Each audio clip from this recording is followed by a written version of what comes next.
খাবার পেলে আজ? ছানাগুলো অনেকক্ষণ ধরে না খেয়ে আছে। সারাদিন এদিক ওদিক ছুটাছুটি করেও একটু খাবার খুঁজে পেলাম না। ওদেরকে কি যে খেতে দেবো কিছুই বুঝতে পারছি না। তুমি বলো তো কি খেতে দেই ওদেরকে এখন? একটু পরেই তো এরা খেতে চলে আসবে। তুমি একটু এদিকে ওদিকে দেখো না, কোনো ব্যবস্থা করা যায় কিনা। আমি জানি ফিরে এসে তুমি আমাকেই তো বলবে। রোজ রোজ অন্যের ঘরে খাবার আনতে যাওয়া আমার একটু ভালো লাগে না। এই তো কালই ময়নার বাড়িতে গিয়েছিলাম, পরশু শালিকের বাড়ি গিয়েছিলাম, শুধু বাকি আছে টিয়া আপার বাড়ি।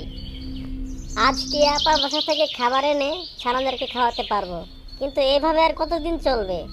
আমাদেরকে তো একটা ব্যবস্থা করতে হবে, তাই না? মা মা আমাদের ক্ষুধা পেয়েছে, আমাদের খেতে দাও মা, আমাদের খুব ক্ষুধা পেয়েছে মা। তারপর মা পাখিটি চলে গেল টিয়া পাখির বাসায়। গিয়ে দেখলো টিয়া পাখি বাচ্চাদের সাথে খেলা করছে। সেখানে গিয়ে মা পাখিটি বলল, টিয়া আপু, কিছু খাবার হবে? আমার ছেলেরা অনেকক্ষণ ধরে না খেয়ে আছে।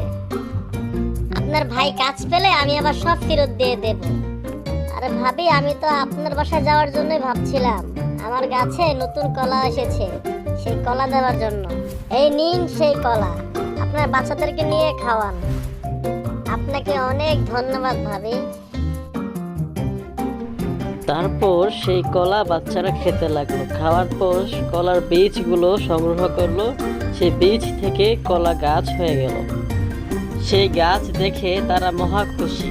আর এইভাবেই তাদের খাওয়ার সমস্যা সমাধান হয়ে গেল। আর এইভাবেই তাদের দিন কাটতে লাগলো মহা আনন্দে।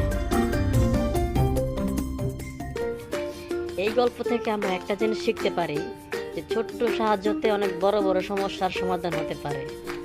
আমরা প্রতিবেশীদের বিপদে এভাবে এগিয়ে আসার চেষ্টা করব। আর যদি ভিডিওটা ভালো লাগে তাহলে লাইক, কমেন্ট, শেয়ার, সাবস্ক্রাইব করে রাখবেন আর নতুন নতুন আপডেট ভিডিও পাওয়ার জন্য।